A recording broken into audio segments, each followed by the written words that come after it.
Robert, I want to thank you for being willing to talk with me and do this interview.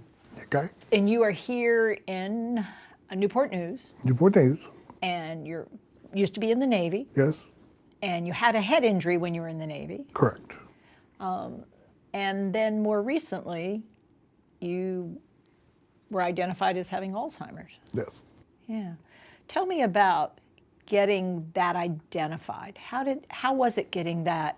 What was happening that somebody said, we need to go figure this out? Was it you or was it your wife? Well, going through a lot of surgeries, How many surgeries did you have? a total of 15. Wow, after the head injury. During the head injury. I mean, when you had the head injury yes. as part of the head injury and after the head injury, did you have a lot of pressure build up in your brain? Or- Sometimes, yeah. Yeah, because your injury was right in the middle of the front of your brain. Right. Yeah, and you took a really significant fall Right. forward and really did major damage. Yes. After that, before we even get to the Alzheimer's, what kind of things were different for you versus before you had the fall? What kind of things would you say were different for you living life? Anything? Well, going to see different ports, okay, and enjoying, like Tokyo, going through shops, things like that. Used to really enjoy going places. And then also in Korea, we went there, and all we did was go on the base. We couldn't go You couldn't go on out. around Okay. town or anything like that. Right. Yeah. And then in Philippines, we got to go out for a while. Thailand, that was a very nice place. Yep. The beaches were Fantastic. great. Yeah. And then other places, one place I went, which I wouldn't go back, which was Guantanamo Bay. Oh, Guantanamo. Yeah. Okay. And there was nothing really there. Yeah. Okay. So all of that was before your head injury. Yes. Yeah. And then after the head injury, that was it for service, right? Or did you go back and you were still serving?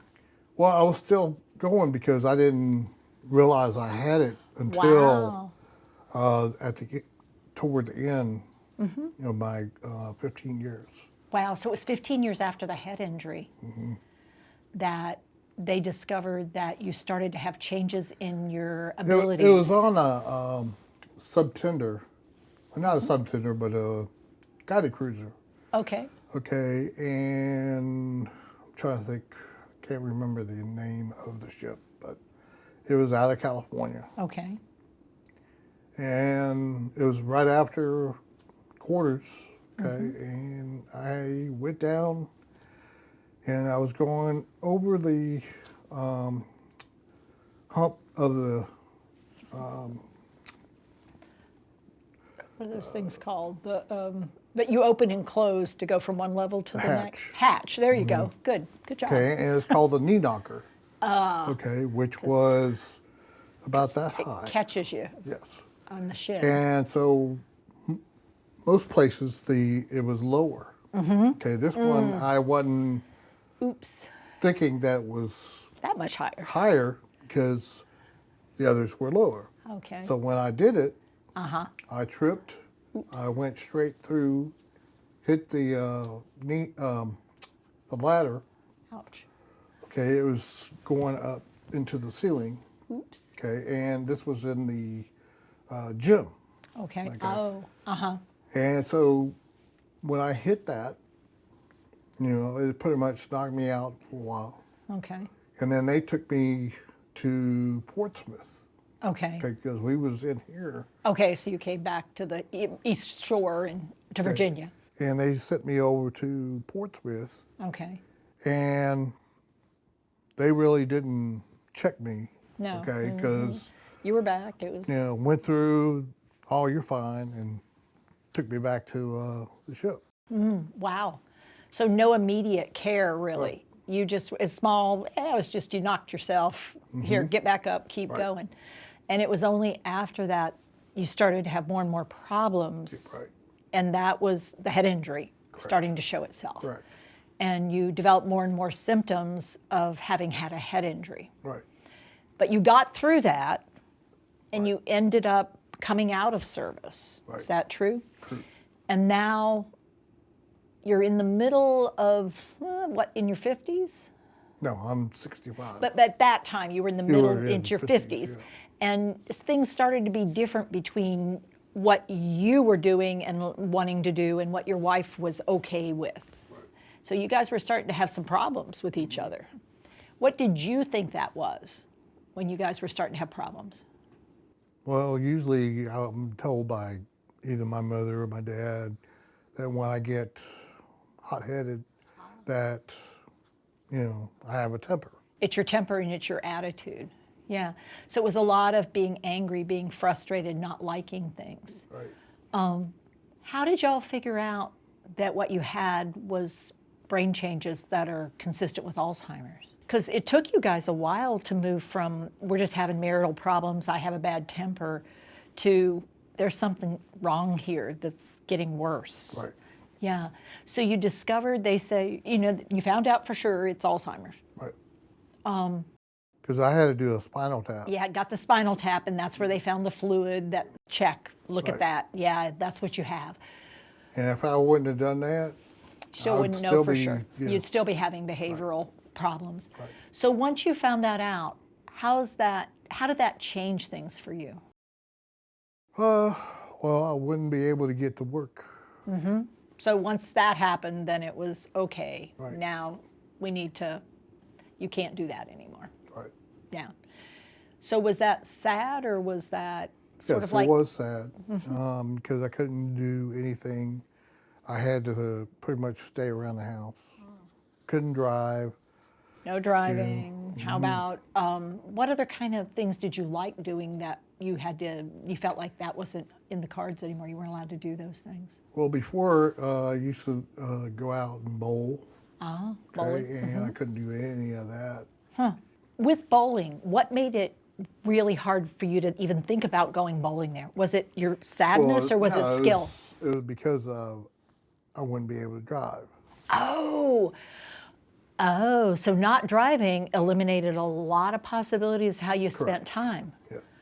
See, people I don't think about that as much as you need to think about it, because it's not just not driving, because then it means I can't go bowling, I can't go do that. This I have, Can't go out to the store. Can't when run I to the want store. to, I can't. I can't can't- go to the movies. I can't go out to a movie. I can't go get my You hair have, cut. I can't. Someone that you're married to Mm-hmm. that doesn't want to go to certain movies.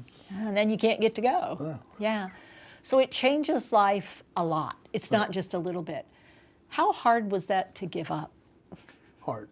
Yeah. Yeah. Like sad, angry, feeling trapped, abandoned, All. all of them. Scared? Yeah, because all I could do is stay at home. Whenever my wife wants to go somewhere, then I'll go. Then go. You know. How Other about, than that, you're sort of like, So what were some of the reasons you live life before you were diagnosed? What do you care about in the world? Family, family, taking care of your wife, cooking. cooking, going bowling, do you have friends? Yes. Yeah. How about being with your friends? Was that a, Well, that's pretty much a problem because he lives in Florida. Okay. And now that the Space A over in Norfolk stopped, okay, I can't get a plane to go down that there. goes down there? Yeah. And now we have to do a regular flight. And that's going to cost a lot. And the way things are going with the planes, That discomfort is it's really, feels higher risk. Yeah, and driving that distance, it's not, correct. yeah. So how do you feel your days now? Pretty much go on, do my games on my computer. Okay. Or pretty much watch TV. In between, go and take a dog out when he needs to. Yep. Yeah. And So pretty having the much- dog is important Yes. because it gives you something that needs to happen, a reason to get up and get Correct. going, not just sitting around. Yeah. And then also cooking. Helping to fix meals and fixing meals. Well, pretty much I do all the cooking. Okay. You do all the cooking. What kind of stuff do you like to cook? Dinner or dessert or both? All. All. What's I your don't- best, what's your I'm not best meal? much- Not much on soup though. Oh, not much on soup. I usually do chicken cordon bleu. Ooh. I do regular stuff like spaghetti and steak and some other stuff. What portions do you make? Being a man Well, it's from just the Navy. the two of us. And Have you plus, learned to do that? yes. Because as a Navy cook, you guys, you cook a lot. Yes. How many people were you feeding on the ship? Well, on the frigates, we're a little bit over 300. Okay. Wow. On the Gotti cruiser, usually is like 450, something like that. Wow. Did you have recipes that you followed? Yes. Okay, so now these days, do you find you follow recipes or you want to do it from memory? Well, I do most of the time. I usually go by the menu, Go by the menu. the recipes and stuff. Okay, so But following if I the could remember certain things that I knew how to do, like French toast, I know how to do. you still the remember the eggs, steps of that milk process. and cinnamon, and Yeah. shake it up. Yeah. So, of all the things that have changed, what stayed the same so far?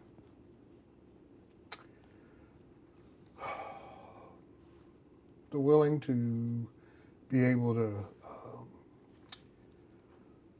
still be alive and to be able to do certain things that I enjoy doing. I'd say something you don't give yourself credit for is being willing to help anybody who has. Yeah. That hasn't changed. No. No. You're a guy who's willing to help out. Yes. And the tricky part is having enough opportunities to get asked. Yes. Yeah. So I want to say thank you for helping us out, for having this conversation. It's not the easiest conversation to have. And yet, if we don't have these conversations, we don't hear your point of view, your perspective. Right. Yeah. What do you miss the most?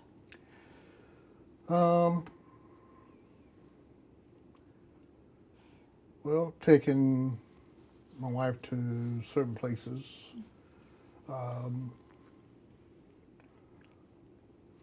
to pretty much get around, to be able to go to Florida where to be able to see my friend there. Yeah. Making connections, getting where you want to be to make connections. Yeah. And what do you care about the most these days? My family, wife and my dog. I hear you have a new dog. Yes, Yeah. It's pretty special. yes. He was scared before we got him. You got it, and you got a dog from a shelter, Yes, I hear tell. and he was told, he was put out to be a hunting dog. Ah. Okay, and the owner at the time didn't like what he was doing, and he shot at him. Oh my. And he's got a graze right above his back. Wow. So he's scared, okay, and every sound that goes, he jumps. Ah. Okay, and so we have to be careful with him, and wherever we go, if we take him, that we have to, Reassure, reassure, reassure. So it gives you a mission. yes, Yeah. Well, you're on a couple of missions. yes, Thank you. thank you, Thanks, Robert. Thank you for your service. thank you.